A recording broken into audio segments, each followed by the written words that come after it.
Okay, Father. I'm darting off to pursue my educational prowess. Okay, son. Don't dilly-dally. I'll be home late. It's my bridge night. I'll see you later. Bye. Yo, what's up, B? How you feeling? What's going on? Yo, let's bounce, son. You know, it's hard out here for a white man in the rap game. Throughout history, there have been many white rapper prodigies. Vanilla Ice, the white rapper godfather, pressed out by Suge Knight, lifted by his own legs and shook until his coins fell out for his masters. Not the greatest start to our racial legacy.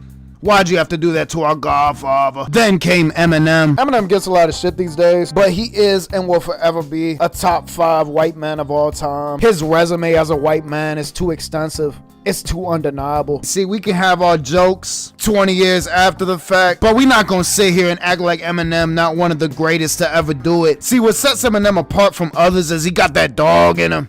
He got that fight. He lived in a trailer park in the hood. He grew up in a broken home. He could out-rap you. Oh my God. He could rap faster than you. He had hits. He had the sales. He didn't give a single fuck. There was too much anger in Eminem's heart for him to not succeed. Nah, Eminem gotta be the greatest white guy of all time. The internet just hating these days. Prime Eminem. Jordan and Silky wearing Eminem. That man looked like he could have been sold as a motherfucking action figure. Nah, I knew there was a period where Eminem was tough, bro. He just got older and whiter as time went on, probably up in them country clubs. His white daughter is primarily attracted to white guys. She hasn't been corrupted by the negative stigma that Twitter has placed upon my fellow white knights. He wearing Kango.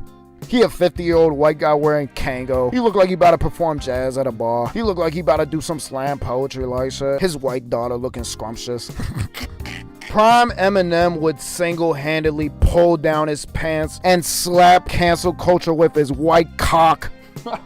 If he was doing what he was doing back then today, I'm fully confident he still wouldn't give a single fuck. Prime Eminem had a no-fold policy. Then you got Mac. I wasn't really tapped into him like that. I heard a couple songs that I thought were cool, but I'll be seeing him get the respect of the people. He seemed like a beloved figure. He's a white all-star. Hey now. Yeah, that's a running gag I gentrified from Prim. Shout out to Prim. Even though he's a Bama, he's a B-more Bama. He's just a big old B-more Bama. But that's a video for another day. Then we hit a rough patch. Like, who do we really have? Macklemore? The thrift shop dude? I'm about to pop some tags. Then there was Slim Jesus, a true pioneer when it comes to rapping about caps. How involved were you streetwise in terms of? Streetwise, like, I mean, for the most part on the street shit, like, I got homies that are in that shit. And I know people who are, and people around me. I mean, I'm not out here catching bodies and shit, obviously. Like, quite possibly my earliest memory of Officer Vlad destroying a prominent trap rapper's life and career with a self-incriminating interview such as this one. Do you have a criminal record at all? Nah, I'm straight. So you've never been arrested? Nah, I've never been arrested, I'm straight. Yeah, fuck you, Vlad. I hope you see this, you rat bastard. The same way girls used to be pressed over guys who looked like Soulja Boy back in the day. If you hadn't gotten in the way of Slim Jesus' shine, that same could have been for me! You know how many Slim Jesus comments I got? In a negative connotation? This man even asking him if he owns the right to the beat. So if this song blows up, is he still, do you own it outright, or does he still get a piece of the song? I mean, as far as that goes, like, goddamn, Vladimir, hop off his Slim Jesus penis already, fuck! Some of the people that make this type of music actually live that life. I've interviewed the real killers. Hey boy, you so dumb, you so boy, you so your mama's so if you got anything that you got with blood in it, it's a and when you sitting on sight.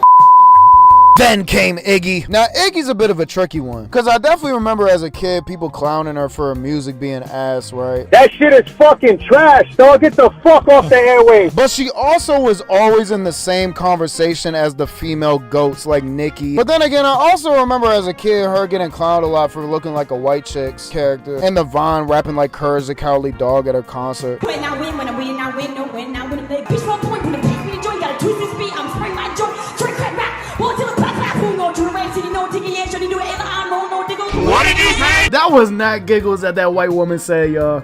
That was not giggles that white woman said. It's Iggy, not jiggle.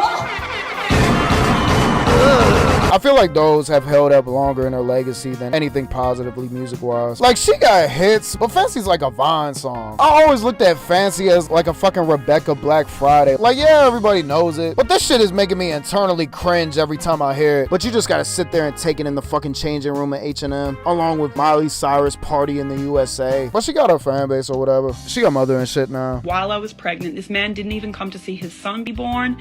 He went to Philly to play the PlayStation with little Uzi. He thought that was more important than seeing his son be born. And I had a scheduled C-section. Then some forgettables. Like Riff Raff. This man looked like a white Florida jet off bath salts. And G-Eazy. Now, G-Eazy gotta be one of the most generic, forgettable rappers. Like, I don't know about y'all, but this man has just never existed in my world. Like, even when I hear his music, I still never know, nor do I care that it's him behind the song. Like, I used to deliver pizzas back in the day. You know how many times they used to play this damn song? If I get it one time, I'm a piper. I used to hear that shit every single hour on the clock. And never once did I think to myself to look up who made this damn song. I seen this man do a collab with Jack Harlow. That's like putting 2 slices of Wonder Bread together and taking a bite out of it. Just white on white. Whiteness. Looking like a motherfucking Sopranos background character. You can smell the motherfucking chemicals and the gel that he's putting in his hair from a mile away. If rapping didn't work out, he looked like he could make a mean fettuccine. But he got hits or whatever. He be putting up stats. He like the motherfucking Udonis Haslam of white rappers. Like, he there in the background and shit. He be getting his little trophies or whatever, but like, there's other stars. There's other brighter stars and shit to pay attention to. Then came Post Malone. He got quite a few hip-hop hits. He's had some hip-hop takes that's kind of rolled off the tongue wrong. He also smokes hella cigs. Kind of looks like he smells. He feels like a familiar white guy you come across when you're walking down the street. But overall, he's alright in my book. And Machine Gun Kelly. He made a diss track on Eminem back in the day. We had a couple laughs about it. I don't really know much outside of that from him. I know he be getting some top tier white women though. I know that. I know he be getting some top tier milk. Then came Half of Logic. Then came Lil Dicky. He's a white Jewish comedian rapper. He makes the kind of music you'd assume would come from that. He can freestyle and shit. He kind of been riding off the coattail of that for his entire career. But he got a good TV series with that Dave show. Honestly, one of my favorites I've seen in a long time. I don't really watch TV like that, but that show's good. Y'all should definitely tap into that show. I'd say that's where he shines the best. Then came Bhad Bhabie. Now, I feel like a lot of people unfairly simplify Bhad Bhabie's success to the moment that got her hot to begin with. But at the ripe age of just 18 years old, I'll argue that Bhad Bhabie has not only made some great plays throughout her career, but that she is a playmaker. She kicked off a pretty successful rap career considering how young she was at the time and how much people hated her. Like, we're not gonna sit here and act like she didn't have some hits and inspire some great music along the way. She used to be getting a lot of shit for her black scent, but I'd argue it's pretty authentic. I mean, she was born and raised a white Florida jit. Her favorite rapper since the age of 13 at least. What's Kodak? I'd argue Iggy's black scent is fake as fuck before Bhad Bhabie's. Nah, she capping like shit. Nah, that bitch lying. That bitch, nah, she playing a whole character. Shorty from Australia, halfway across the fucking globe, trying her hardest to make her vocal cords sound like an Atlanta native. Why don't you sound like the Crocodile Hunter, young lady? Every time I hear you open your fucking gullet. Not to mention the fucking bag. The generational wealth Bhad Bhabie accumulated off her OnlyFans. Now, the morality of the older people in charge waiting for her to turn 18 to act off this bag is probably something to think about late at night days after watching this video. But if there was any time to cash out on a Bhad Bhabie's OnlyFans, it's right when they fucking did it. $60 million. She never has to work another day in her life again off one play. This like the fucking Santonio Holmes Steeler versus Cardinals Super Bowl toe tap touchdown of money plays. She made more off her OnlyFans than Franklin, Trevor, and Michael made at the end of GTA 5. That alone puts her above most. Hey now. Then a bunch of randoms. Like, who the fuck is Young Lean? Young Gravy since 99. Just a bunch of white has-beens. Then who? Yeat. That is not a white man. Hashtag that is not a white man. That man got his rapper name from a 2013 Vine dance move. He sound like a Family Guy character with Down syndrome when he rapping. Like, this who y'all listening to, bruh? Boo this man. Boo this man for not being white. Boo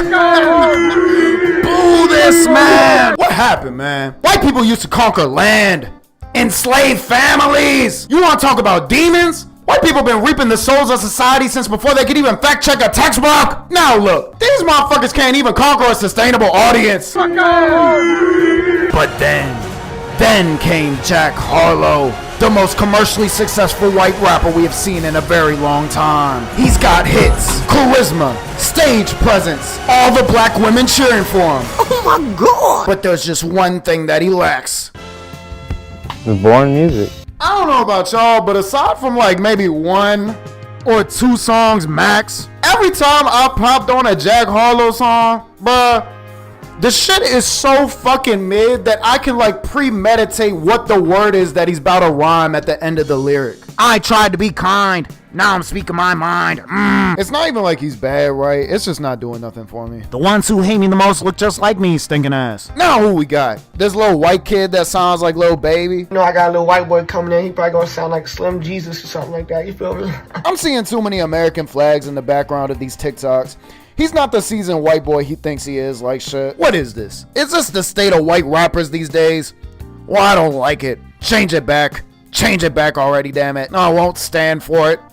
Make my white rappers great again, damn it. If only there was a white man swaggy enough who could save us! Who's that Pokemon? It's fucking... Oh god, oh god, oh god. Eminem low-key thick, bruh. Why that man got so much ass, bruh? Why that man Eminem got so much ass, bruh? Oh nah, why that man got so much ass, bruh? I mean, he's showing it, he displaying it and shit. Why that man got so much ass, bruh? White cock.